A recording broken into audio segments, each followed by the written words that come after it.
On se retrouve ce soir comme d'habitude pour analyser les questions d'actualité.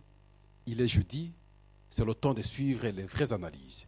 Parce que vous savez que c'est ici, en tout cas c'est ici, pas ailleurs. On est objectif, on est impartial et on est scientifique en même temps, pour ne pas dire une somme également philosophique. Parce que nous projetons nos réflexions qui se réalisent. Par le passé, nous disions tout coule, tout passe, rien ne demeure. La preuve est là aujourd'hui, beaucoup ont coulé, beaucoup sont passés, d'autres sont venus. Qui sont venus? Ceux qui sont venus vont aussi demain couler, vont aussi demain partir. Qu'est-ce qu'ils peuvent poser comme acte? Quel sera leur comportement? C'est là la grande responsabilité. Et c'est là le comportement de l'homme qui ignore qu'il est là aujourd'hui et demain il partira. Voilà pourquoi à chaque fois nous interpellons ces acteurs politiques généralement, parce que ce sont eux qui souvent sont là. Pour nous, que font-ils généralement? Le pouvoir aveugle. Le pouvoir aveugle totalement. Le pouvoir oublie ou fait oublier tout le monde, ou tout ce qu'on a connu par le passé malheureusement. Ce soir, nous recevons pour vous le premier secrétaire national du Parti socialiste, Daniel Monanteba. Avec lui, vous savez, c'est la réflexion. Nous le recevons une fois de plus ce soir. Bonsoir Daniel Monanteba. Bonsoir M. Pascal. Avec lui, nous allons échanger sur la cohabitation aujourd'hui, probablement, entre le FCC et le CACH. Quelle possibilité de réussite pour l'opposition? Entre parenthèses ici, Félix Tshisekedi. Voilà, la curiosité c'est que on est obligé de travailler avec des gens qu'on critiquait hier. Est-ce qu'il y aura facilité en termes de réussite? On va essayer d'analyser avec votre invité. Pourquoi jusqu'au jour d'aujourd'hui, bientôt et moi, le gouvernement traîne? Alors que nous pensions que, aussitôt investi, parce que déjà, dans la tête, on avait, ou on pouvait avoir le gouvernement, le plan du gouvernement, mais curieusement aujourd'hui, et moi, pratiquement après, on ne sait pas voir le gouvernement. Est-ce que c'est parce que Félix n'a pas les mains libres? Là aussi, nous allons essayer d'analyser avec vos invités, ou votre invité. La question du social est attendue, la question de sécurité est attendue, la question, autant de questions sont entendues. Question de la sécurité, vous avez suivi, échange entre le président et les notables du Nord Kivu. Je crois que ça aura lieu dans quelques jours. Objectif, trouver solution à la question de l'insécurité à l'est du pays. Voilà, Daniel Monanteba, je souris un peu parce que je dis, c'est vous qui avez le pouvoir, je pense, aujourd'hui. Le pouvoir est dans le camp de l'ancienne opposition, oui. Le camp que vous apparteniez. Auquel j'appartiens. Que vous appartenez jusqu'aujourd'hui. Oui. Cache. Une irresponsabilisation, hein? Je ne veux pas dire une irresponsabilité. Vous savez, vous parlez du pouvoir. Du pouvoir qui est dans notre camp maintenant. Daniel Monanteba fait partie parce que c'est sa famille politique qui a gagné le pouvoir. Tout à fait d'accord avec vous. Mais je répète juste ce que vous avez dit. Vous avez dit, vous avez maintenant le pouvoir. Et c'est vrai que nous sommes au pouvoir. Notre candidat de l'époque, qui est aujourd'hui le président de tous les Congolais, Félix Antoine Tshisekedi Tshilombo, est président de la République. Certes, c'est un pouvoir qui est à nous, un grand pouvoir même, si je peux m'exprimer ainsi. Mais je repense à un film que j'ai vu quand j'étais plus jeune, où un des personnages centraux du film avait dit « Un grand pouvoir entraîne de grandes responsabilités. » Aujourd'hui, lorsque les gens nous disent « Ah, vous êtes au pouvoir », non, nous préférons dire « Nous sommes face à nos responsabilités. » Est-ce que vous n'avez pas un peu de la peur aujourd'hui, celle de croire, est-ce qu'on sera à mesure de trouver solution à la crise ou aux différentes crises de la population à partir du moment où vous aviez trop critiqué hier? Vous n'avez pas peur aujourd'hui? Non, mais face à une situation telle que celle que traverse notre pays, ce serait utopique de dire qu'on n'a pas peur. Mais avoir peur, ce n'est pas le problème. Les vrais hommes sont justement... les vrais hommes ne sont pas ceux qui n'ont pas peur. Les vrais hommes sont ceux qui parviennent à surmonter leur peur. Nous avons eu peur, c'est un gros mot, mais nous avons énormément d'appréhension par rapport à la situation face à laquelle nous sommes butés aujourd'hui. Nous avons énormément d'appréhension et une certaine peur par rapport à la réalité de la situation telle qu'on l'a trouvée aujourd'hui. Raison pour laquelle nous disons, nous sommes en plein travail d'inventaire qui ne pourra se faire effectivement que lorsque nous aurons vraiment changé les animateurs dans les différentes institutions et dans les différents postes de responsabilité. Mais la peur ou l'appréhension n'interdit pas que nous ferons tout ce qui sera en notre pouvoir et nous y mettrons toutes nos capacités pour relever le défi et nous pensons que nous y arriverons. Avec vous, par le passé, nous analysions toujours la pensée d'Héraclite d'Éphèse. Tout coule, tout passe, rien ne demeure. À ce stade des temps où il y a changement, ça vous inspire quoi aujourd'hui? C'est une assertion qui a toujours été vraie, hein, que j'ai toujours reconnue comme étant la réalité. Héraclite d'Éphèse ne se trompait pas. Beaucoup auront des réactions bizarres face à cela ou différentes de la mienne. Mais moi, ma réaction principale, c'est de comprendre que dès le premier jour de l'accession du président Félix Antoine Tshisekedi à la magistrature suprême, dès la nomination du président Vital Kamerhe, président de l'UNC, cela va sans dire, à son poste de directeur de cabinet, dès ce jour-là et dès ces jours-là, moi, j'ai commencé déjà à calculer l'après. L'après, c'est-à-dire 2023. 2023, ce n'est pas seulement en termes de nouvelles élections au sein desquelles nous nous présenterons. Non, 2023 symbolise la date limite du mandat. Et où vous pourrez aussi couler. On est dans cette logique. Couler, oui, mais attention. Ou passer. Nous sommes face à deux choses.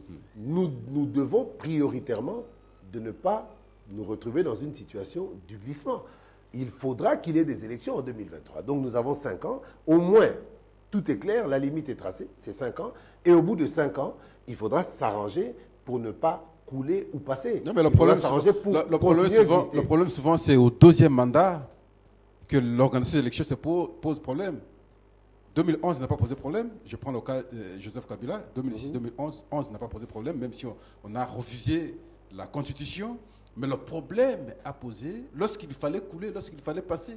Parce qu'on s'est retrouvé finalement à la fin du deuxième mandat. C'est là que la peur a commencé. Et c'est à ce moment-là qu'on commençait maintenant à se cramponner au pouvoir. Oui, mais déjà, nous ne sommes pas dans le calcul du premier ou du deuxième mandat. C'est très loin. Parce que nous partons du principe qu'en 2023, le peuple votera réellement pour ses dirigeants. Réellement. Comme c'était le cas pour la présidentielle, parce que c'était tellement flagrant qu'on n'a pas pu assister à des combines. Voilà. Mais les législatives et les provinciales ont laissé à désirer. Nous allons travailler dans l'intérêt de ces populations, avec toutes nos capacités et toutes nos facultés. Je voudrais que le peuple sache, quelles que soient les erreurs qui pourraient subvenir en termes de gestion, nous sommes tous humains, mais je voudrais que le peuple sache que le président de la République, Félix Antoine Tshisekedi, soutenu par son directeur de cabinet, soutenu par Daniel Monateba et tous ceux qui constituent le cash et tous ceux qui constituent la population et les autorités congolaises. Il faut dire l'ancienne opposition. Nous travaillerons l'opposition. Je parle de l'opposition, parce qu'il y a une opposition qui reste en place. C'est-à-dire le cash et tous ceux qui constitueront les institutions, les animateurs. Nous devrons de travailler tous dans le sens de l'intérêt des populations. Il faut que l'intérêt du peuple cesse d'être un slogan et je suis convaincu que le peuple se rendra compte que... Vous travaillerez pour l'intérêt de la population. Ça nous amène finalement à aborder le premier point de notre émission ce soir, Daniel Monateba. Vous travaillerez plutôt à l'intérêt de la population et maintenant, la réalité des élections vous pousse à cohabiter avec les gens que vous critiquiez hier, ici, le FCC. Est-ce que cette cohabitation sera bénéfique pour vous et pour votre président, Félix Tshisekedi? Mais il n'est pas question de cohabitation.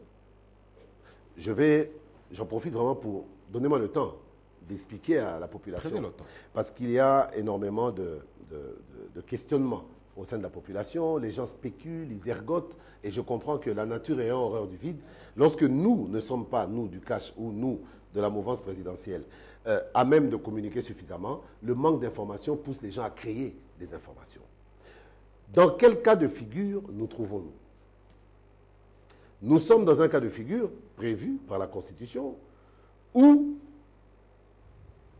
Félix Antoine Tshisekedi est élu président de la République.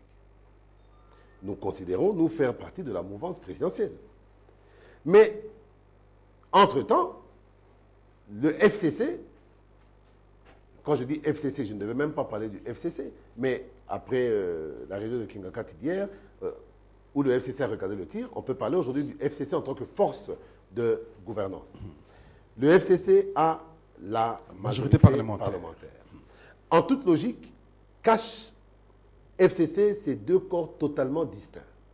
Ce qui fait que nous pourrions dire que nous sommes de la mouvance présidentielle, mais il existe une majorité qui n'est pas présidentielle, mais qui est parlementaire. Et à ce titre-là, que prévoit la Constitution dans ce cas-là? La Constitution prévoit que lorsque le chef de l'État n'a pas la majorité des députés, il se passe que la majorité parlementaire qui est censée constituer son opposition, mais qui n'en est pas une puisqu'elle est la majorité parlementaire, désigne un candidat Premier ministre que le chef de l'État nomme pour le compte de la majorité parlementaire. Ça équivaut à dire que nous sommes dans ce cas-là, de cohabitation. Et dans le cas de la cohabitation, le chef de l'État se limite à nommer par voie d'ordonnance le Premier ministre issu de la majorité parlementaire dont lui ne fait pas partie. Et le gouvernement, dans sa totalité, dépendra des forces qui auront gagné les élections législatives et qui seront majoritaires au Parlement. Donc, nous nous serons trouvés dans une situation où le président de la République est là, il règne, mais il ne gouverne pas, du fait que la majorité appartiendrait à son opposition, qui est la majorité parlementaire. C'est ça que prévoit la Constitution. Et c'est là le danger, même le questionnement de la population. La crainte, si vous voulez aussi. Justement, je suis en train d'expliquer à la population. Elle n'a pas à avoir peur. N'ayez pas peur. N'ayez pas peur. Nous savons ce que nous faisons. Là, nous nous retrouvons dans un cas où, lorsque nous avons parlé de la Constitution, les FCC eux-mêmes sont montés au créneau pour dire que dans le souci d'avoir une gouvernabilité apaisée, ils n'actionneront pas le mécanisme prévu par la Constitution en termes de cohabitation, mais ils proposeraient plutôt une coalition. Qu'est-ce qu'une coalition? Contrairement à la cohabitation, la coalition, c'est une situation au sein de laquelle vous avez deux groupes, comme le CACH et le FCC, qui sont deux groupes distincts, mais qui ont une même vision, une même idée quant à la gouvernance. Alors, au lieu d'accepter qu'il y ait des interférences et des couacs qui entraîneraient une instabilité au niveau des institutions, il a été préférable que ce soit coulé sous forme de coalition. La coalition qui tiendra compte également des forces en présence. Mais au moins l'avantage d'une coalition demandée par le FCC, pour des raisons faciles à comprendre. Je pense que dans le souci de l'apaisement et dans le souci d'éviter qu'il y ait trop de revendications ou qu'il y ait même peut-être un soulèvement ou un rejet de la population par rapport à cela, ils ont été assez sages parce que ces gens-là ont parfois l'art de l'anticipation. On a opté pour une coalition. Cette coalition entraînera quoi comme résultat? Elle entraînera pour résultat, premièrement, que le Premier ministre vienne du FCC, qui est majoritaire au Parlement. Je sais qu'à ce niveau-là aussi, la population, beaucoup de gens au sein de la population sont totalement mécontents, parce que d'une certaine manière, ils pensaient qu'on tournerait la page définitivement du kabylisme et de ses affidés. Malheureusement, la situation est celle qu'elle est. En tant que politique, nous nous devons de gérer. Cette coalition entraînera la primature au FCC. Il faut qu'on se le dise les choses droit dans les yeux, c'est la réalité. Et bien après, il y aura un partage en termes de postes ministériels, en termes d'entreprises publiques et de tout le reste. Dans quelle proportion, je ne peux pas vous répondre ici, c'est l'objet de nombreuses tractations. Mais à ce que je sache, la population ne doit rien craindre. Quoi qu'il en soit, la loi seule s'occupera de tous les gestionnaires. Que vous soyez de la majorité ou de l'opposition, la justice s'occupera de vous. Ça, c'est le cas de figure tel qu'il se présente. Mais, je ne vous mentirai pas, jusque-là, il n'y a absolument rien de définitif. Il n'y a rien de définitif dans la mesure où la même Constitution parle également de la désignation d'un informateur qui doit dégager de manière formelle et définitive une majorité au sein du Parlement. Face à cela, nous sommes face à la roublardise de nos amis des FCC et à leur génie politique, parce qu'il faut le reconnaître. Il y a une réunion à Kingakati où il a été fait obligation à chaque participant de signer de nouveau la charte du FCC et de reconnaître faire partie de la majorité parlementaire. C'est ça qui donne au FCC l'impression de pouvoir se passer d'un informateur. Pour les observateurs non avisés, il se dirait qu'effectivement, il n'y a plus lieu pour le chef de l'État de nommer un informateur, vu que la majorité est déjà formellement dégagée à travers ce texte. Mais attention, les textes signés à Kingakati par les FCC ne sont pas des textes, ce n'est pas la procédure qu'attend la Constitution. Donc, nous sommes en train d'observer, nous sommes dans les tractations. Il ne faudrait pas que la population soit surprise d'avoir deux cas de figure. Si, dans les jours qui viennent, dans un avenir très proche, le chef de l'État en arrivait malgré les acrobaties du FCC de Kingakati à nommer un informateur, il ne faudrait pas en être surpris. De même que si le chef de l'État devait être amené à nommer directement un Premier ministre, il ne faudrait pas non plus. Alors, je passe d'abord par un principe physique. Les électrons, de même signes se repoussent, des signes contraires s'attirent. Et finalement, c'est le feu. Est-ce que la coalition, comme vous aviez dit, parce que là, je vous vois être totalement opposé dans la philosophie de la gestion du pays, le fait de rester ensemble, il n'y aura pas de conséquences au niveau de la gestion. Non, vous dites bien,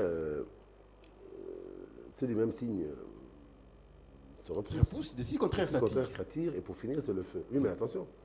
Vous savez, même en électricité, je ne suis pas électricien, mais il y a des principes simples de physique que nous avons tous appris. Vous savez,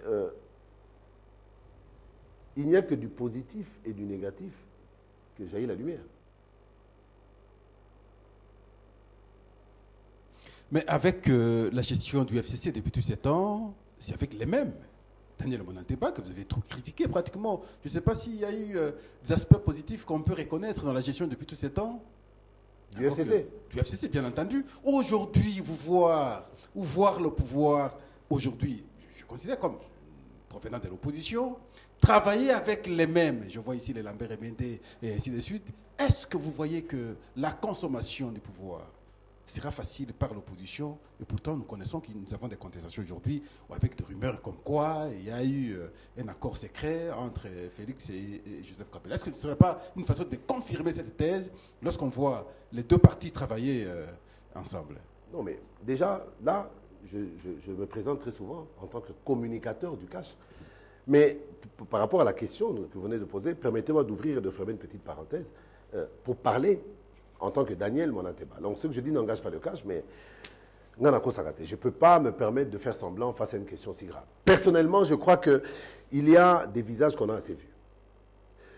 Il y a des personnages qui sont suffisamment apparus, excusez-moi, dans la gestion de la chose publique. Le drame, je prends le cas de M. Mende Lambert, qu'une grande partie de la population rejette totalement. Ils sont nombreux, hein, les Kokonyangi aussi, oui, mais, ils sont nombreux. Oui, mais attendez. Kokonyangi, c'est mon frère du Maniema. Mais comme j'ai l'habitude de dire, son nom sonne mal. Et mon frère, quiconque travaille ou œuvre dans l'intérêt de la RDC. Donc, je ne suis pas tribal, j'ai des frères au Kasaï un peu partout. Et pour le cas de Kokonyangi, c'est discutable. Mais je reviens au cas de Mende Lambert. Pourquoi seulement Mende? Je le citais pour illustrer simplement, parce que je vois aussi les différents ministres de l'Intérieur qui ont trop travaillé contre l'UDPS, avec beaucoup d'arrestations. Il fallait réprimer les marches, il fallait incendier le siège, il fallait les différents ministres de l'Intérieur. S'il revient dans le gouvernement Félix, Daniel Monanteba, est-ce que ça passe en tout cas? Monsieur Pascal. Ou c'est le pardon parce qu'il faut pardonner? Monsieur Pascal, je m'adresse à vous, je m'adresse surtout aussi à la population et vos apaisements. Personnellement, je ne fais pas partie de ceux qui oublient. Je pardonne, mais je n'oublie pas. En politique, le pardon est nécessaire, mais l'oubli est interdit. Pour la simple et bonne raison que lorsque nous sommes des acteurs politiques et que nous avons été amenés à gérer la chose publique, nous pouvons nous faire pardonner, mais on ne peut pas se faire oublier dans la mesure où la loi n'oublie pas. La loi seule doit s'occuper des personnes qui auraient marché à son encontre. Je parle de M. Mende en particulier. Je ne le défends pas. Ce n'est pas aujourd'hui que je le ferai. Mais je vais vous donner un exemple. Et il faudrait que la population intériorise cela. Demander à ce que des visages ne reviennent pas, c'est tout à fait légitime. Lambert Mende a blessé énormément de cœurs. Il a fait souffrir moralement énormément de Congolais. Mais lorsque vous fouillez les causes de ces souffrances, quelles étaient-elles? Très souvent, on a haï Mende par notre propre incapacité à remettre en question son argumentation, son argumentaire. Concrètement, lorsqu'on parle de Lambert Mende, on vous dit « Ah, Tchakou National, yé l'issou souté ». Mais on ne vous dira pas qu'on ne veut plus voir Mende parce qu'il a détourné. Si c'est le cas, la justice s'occupera de lui, même a posteriori. Mais on ne vous dira jamais qu'on ne veut plus voir Mende parce qu'il a fait emprisonner des gens. Tolingi sou Mende était pour Abomi Sabatou. Non. On vous dit Mende l'issou pourquoi? Parce qu'on était convaincus, et moi je le suis toujours bien sûr, que Mende a élevé le mensonge en termes, au niveau d'un argument permanent. Alors avec des gens comme ça. Avec des gens comme ça, oui, mais attendez. Monsieur Pascal, je ne défends pas M. Mende, mais je veux qu'on soit clair. Qu'est-ce qui a toujours poussé la population à haïr Mende? L'argumentaire que Mende faisait. Et un argumentaire très souvent faux, mais face auquel peu de gens étaient capables de contredire. Voilà pourquoi vous devrez travailler sur l'image. Pensez à ce que les gens vont maintenant représenter, ce que vous aurez comme gestion à travers la participation de ces gens dans le gouvernement. Vous venez vous-même de soulever l'argument massu que j'aurais pu utiliser. L'image, n'est-ce pas? Et vous avez totalement raison. Je pense que le président Félix Antoine Tshisekedi se doit aussi de revenir avec une image de renouvellement. Mais attention, vous savez, beaucoup de présidents élus se sont retrouvés aux affaires avec Macron, par exemple, qui a changé totalement l'image. Il a juste saupoudré de quelques anciens visages. Mais quand vous voyez, la majorité du gouvernement Macron, c'est des nouvelles têtes, des jeunes et tout. Non, mais les ministres français n'étaient pas rejetés par la population comme... non, je ne parle pas en termes de rejet. Mais ici, le rejet, je ne parle la population pas a vomi ceux qui étaient avant. Je ne parle pas en termes de rejet. Les remettre maintenant, c'est les blessés une fois de plus. Je parle en termes de ce que vous-même avez dit, en termes d'image. Et je ne peux donner un exemple que me référant à des exemples que nous vivons. L'image dont Macron a voulu s'habiller, une image de renouveau de la classe politique, une image de renouveau de la façon de faire les affaires, elle nous a entraînés dans les gilets jaunes aujourd'hui.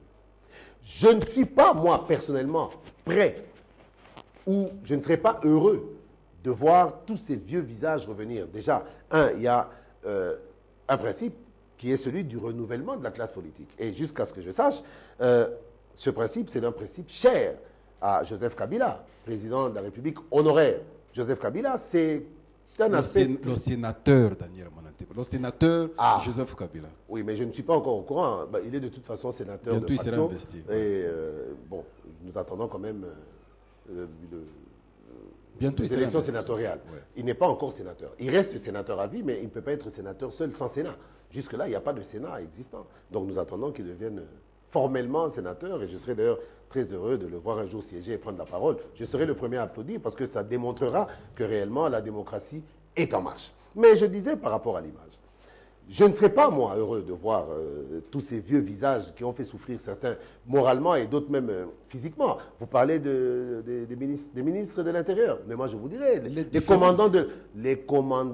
inspecteurs généraux au niveau de la police, les commandants au niveau de la police ville de Kinshasa, police ville de Goma, police ville de ceci. Ce sont des gens qui ont parfois ordonné qu'on nous tire dessus. Vous pensez que moi, je peux oublier? Non, je n'oublie pas. Mais lorsqu'on est politique, il faut savoir se transcender. Même lorsqu'on n'est pas content de quelqu'un, comme c'est le cas, parce qu'on voudrait que Félix, le président... être en même temps en mesure de convaincre la population qui a vomi ces gens.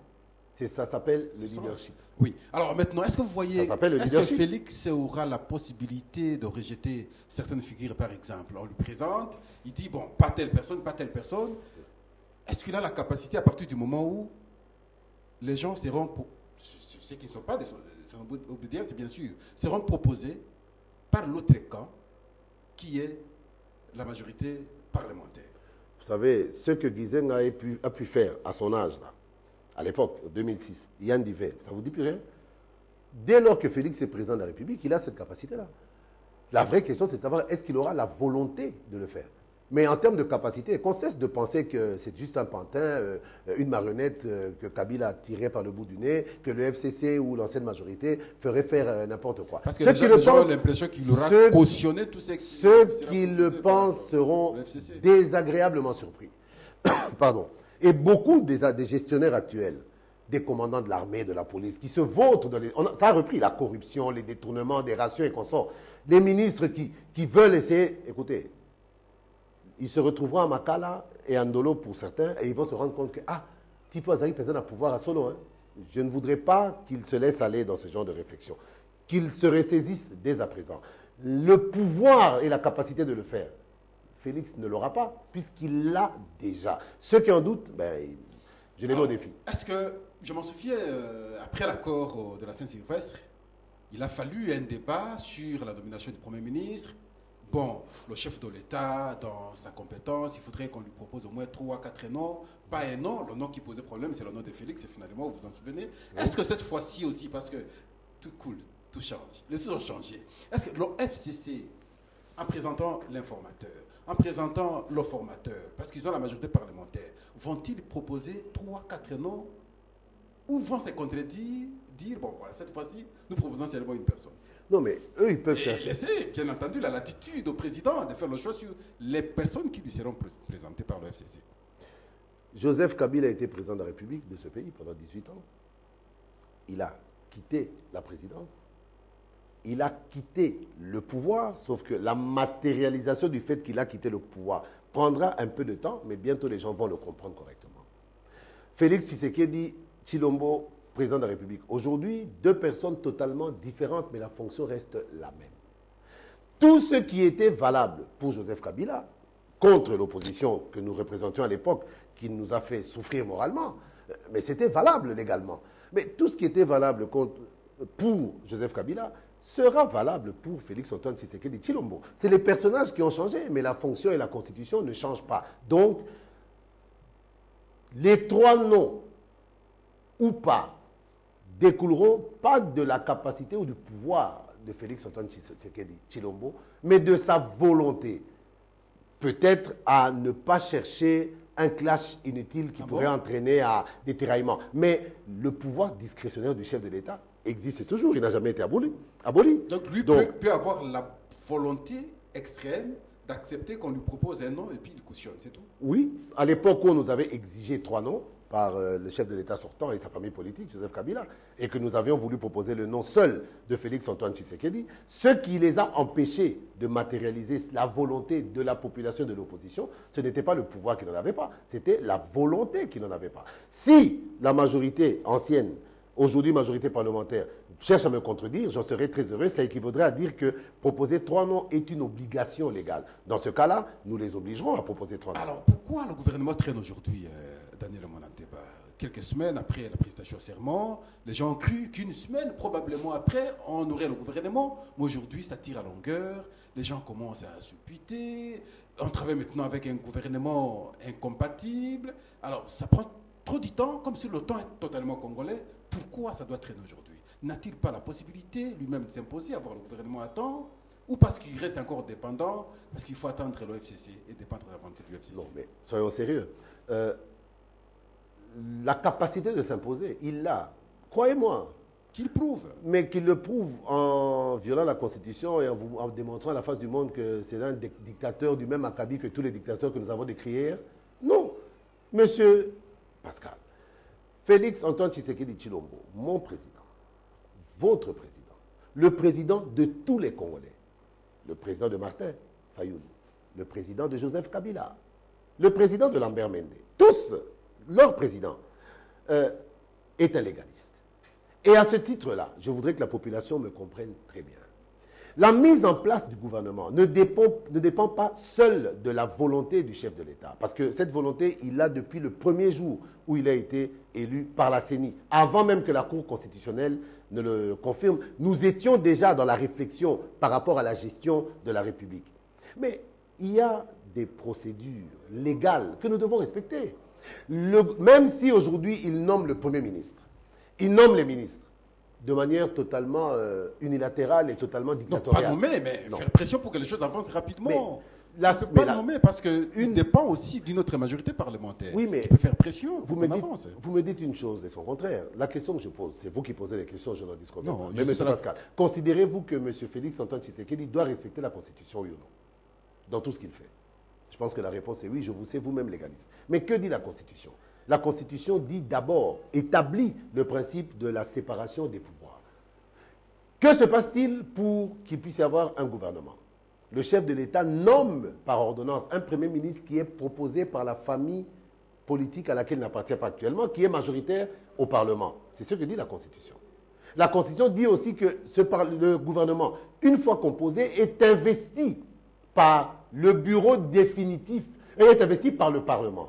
Mais le Parlement qui peut investir le gouvernement, c'est le Parlement qui serait composé d'un bureau définitif. Donc, déjà, à ce titre-là, le chef de l'État est bloqué. Vous dites qu'il puisse faire pression. Faire pression sur qui? Sur le Parlement pour qu'il vote rapidement le règlement d'ordre intérieur et qu'il mette rapidement en place le bureau définitif. Vous voyez, un président de la République faire pression sur le Parlement, ce serait en violation de la séparation des pouvoirs. Daniel, Donc, si le gouvernement traîne, la population ne doit pas voir Félix Antoine Tshisekedi, elle doit pouvoir voir le Parlement qui traîne pour mettre en place le règlement d'ordre intérieur et qui traîne pour mettre en place le bureau définitif. De 2011 à 2019, Daniel Monanteba sur l'Écopole est passé au moins 227 fois. Non, cessez de dire ça, sinon vous risquez de faire croire aux gens que vous avez un régime préférentiel en ce qui le concerne. 227 fois. Et Daniel Monanteba, nous ne savions que critiquer. On démontrait comment les choses n'avançaient pas. Voilà, sur tel secteur, sur tel secteur. Qu'il arrive 5 ans après de cette législature, on n'est pas à mesure de satisfaire ce que nous critiquions hier. Daniel Monanteba va revenir sur Écopole. Que va-t-il dire cette fois-là? Premièrement, Daniel Monanteba, les 5 années qui viennent, ne reviendra pas 227 fois. Parce que Daniel Monanteba sera au travail en train d'aider le chef de l'État dans la communication, dans tout le reste, pour que nous puissions atteindre nos objectifs. 5 ans après, Daniel Monanteba, vous dites si il devait revenir. Non, moi je vous dis déjà, je reviendrai dans 5 ans. Et dans 5 ans, le discours que je tiendrai au peuple, parce que moi je ne mens pas, je dirais... Nous avons connu le changement. Très cher peuple congolais, l'éducation vous avez été témoin du travail de titan qui a été abattu avec votre concours à tous. Surtout avec l'assainissement de la ville. La ville est assainie, quoique là, c'est encore... L'enseignement est devenu gratuit. L'enseignement gratuit, ça n'attendra même pas 5 ans. Les soins médicaux, gratuits peut-être pas, mais de bonnes conditions pour que toute la population, même la plus pauvre, puisse avoir accès à des soins de qualité. La sécurité à l'Est. La sécurité à l'Est, d'ici 5 ans, nous irons peut-être à l'Est nous promener jusqu'à 2 h du matin et observer tout ce qui s'y fera. Soyez apaisés. On est à la fin, Daniel Monanteba. Le chef travaille. Vous devez l'accompagner alors. Nous l'accompagnons déjà et nous appelons toute la population à l'accompagner. Parce que le président de la République n'est pas un magicien. Seul, il ne peut rien. Mais avec l'appui de tout son peuple, il pourra tout. Et il fera tout ce qu'il pourra. Je m'en souviens de Mobutu finalement. Ben voilà, vous voyez, déjà, c'est déjà une grande chose. Félix Tshisekedi a même réussi déjà à ressusciter l'âme du maréchal. Et soyez sûrs que nous n'imiterons pas tout de Mobutu. L'État, nous les laisserons, mais la paix, l'unité nationale, la garantie de la nation, nous l'accorderons à notre peuple. Voici le secret pour qu'il réussisse. Il faut le souffler à l'oreille, Daniel Monanteba. Est-ce que vous connaissez les faiblesses de Kabila? S'il dit oui, voilà, c'est tout la réussite. Nous sommes à la fin. Nous vous disons merci pour avoir accepté de répondre en table ce soir. C'est moi qui vous remercie. C'est un plaisir. J'ai l'impression que c'est allé très vite. Et c'est effectivement allé très vite. Mais, peuple congolais, ayez courage, ayez foi, nous réussirons. Ils y réussiront et ce sera alors la satisfaction de tout le monde. Voilà l'attente. 5 années ne durent pas. Le jugement viendra. Mais au jour d'aujourd'hui, nous observons, nous ouvrons nos yeux avec espoir que les choses vont changer. Il faut espérer que les choses vont changer. J'imagine que c'est le leadership qui va changer. Parce que celui qui a précédé a posé problème sur la gestion. Et voilà pourquoi nous sommes dans cet état de pauvreté incroyable. Et voilà, nous sommes à la fin. Nous avons reçu pour vous Daniel Monanteba. Vous avez suivi. Nous pensons que là où vous aviez un peu de difficultés sur la compréhension, la lumière a été apportée. Simplement, nous sommes à la fin. Nous vous disons merci. Au revoir. Mais vous allez nous suivre encore demain matin à 8h30. Merci.